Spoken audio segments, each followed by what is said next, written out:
Well, I'm going to be watching the top 10 moments that made the fans cry. Well, Dusty Rhodes passed away. I can't believe it. I know, I heard this. It's so sad. Things that can make it wrestling. The fans cry. Don't.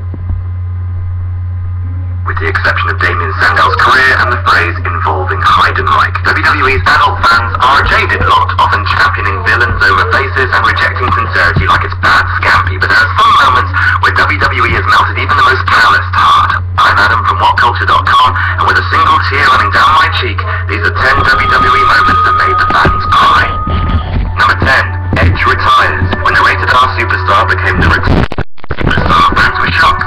There was very little pomp, no warning. Edge came out to the ring and dropped a bomb on people. When he said he had to go, you could hear people cry out in shock. I have to retire.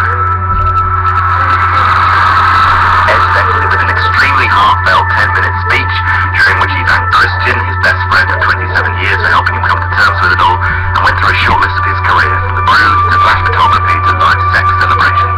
And the crowd took to their feet to give him a thunderous standing ovation. Men around the world went a bit quiet and was like, allergies. It's nothing. Don't look at me. Number 9, Jerry Lawler's heart attack. Say what you like about Michael Cole, and many people do, in capital letters using words that would terrify a doctor, but he handled himself with class and dignity on September 10th, 2012. On that night, Jerry the King Lawler had a heart attack live on air. It was left to Michael Cole to keep the audience at home informed. CPR. And again, this is not part of tonight's entertainment. It's clear from his slightly wavering voice and his difficulty with maintaining eye contact with the camera that King meant and still means a lot to Michael Cole, and maintaining a professional composure so as not to worry the audience at home, whilst not knowing whether or not his good friend had died, is a heroic feat. It's one of the most effective babyface turns in WWE history. Number 8, Randy Savage and Miss Elizabeth reunite. Randy Savage and Miss Elizabeth were the best on-screen pairing since Fable. Boob joke. And when they got married at SummerSlam, the hearts were warmed by the only WWE wedding to ever not end in betrayal and body slams. Then Savage turned heel and left Elizabeth for the sensational Sherry. Elizabeth was heartbroken and would be reduced to watching on from the crowd, sad to see her guy fall so far. After Savage lost a retirement match against the Ultimate... I did make a little bomb drop right there. What a man. Number 7, I'm sorry. I love you. Everything comes to an end. Even you, the viewer, watching this at home. Good luck with that. WrestleMania 24, and Ric Flair was wrestling with his long career on the line.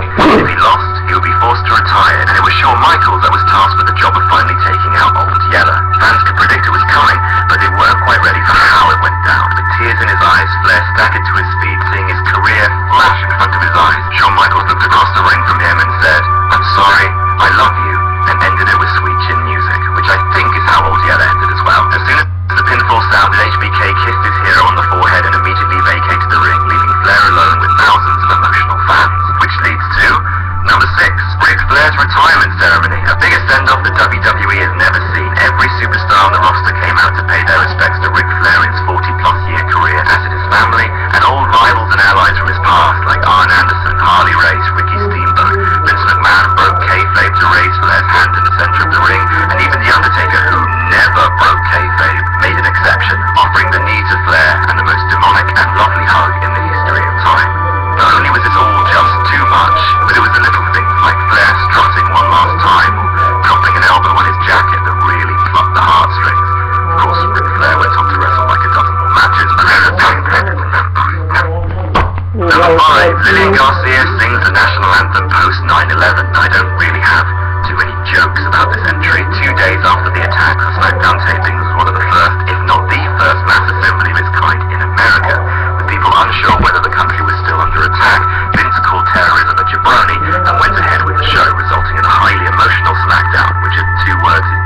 Yeah, Number 3. Chris Benoit and Chavo Guerrero weep at Eddie's tribute show. Eddie Guerrero died on November 13, 2005, a few days before he was scripted to win the World Championship on SmackDown.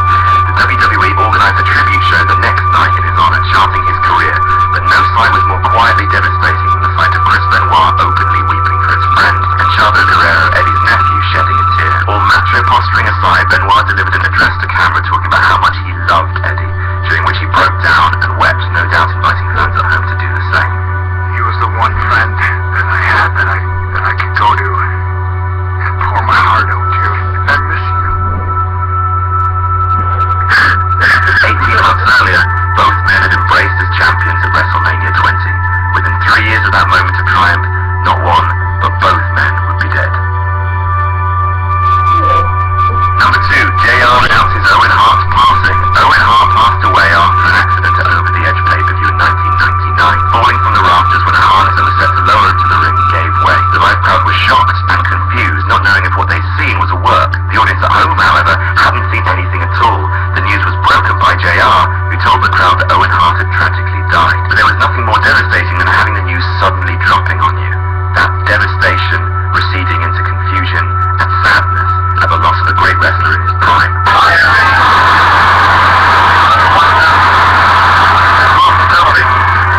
Let everyone know that Owen Hart had died.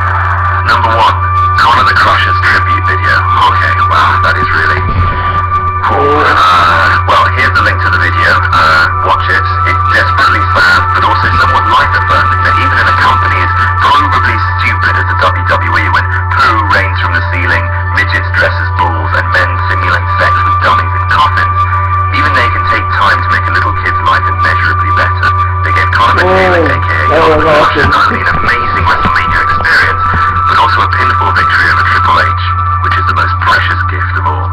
Watch the video, it's truly lovely. And that's our list. Did we miss any out? Tell us about it in the comments, and don't forget to like, share, and subscribe, and you can even follow. I remember all of that. I know I wasn't born in none of those days, but I really know my wrestling really well. It's just a shame to see people go. Like Dusty Rhodes, the Ultimate Warrior. It's just legends will always be remembered in the WWE.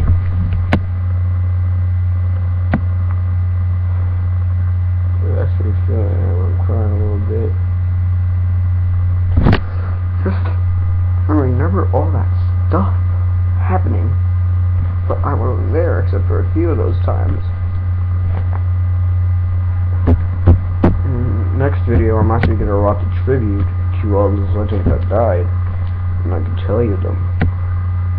Goodbye, guys. Stay awesome.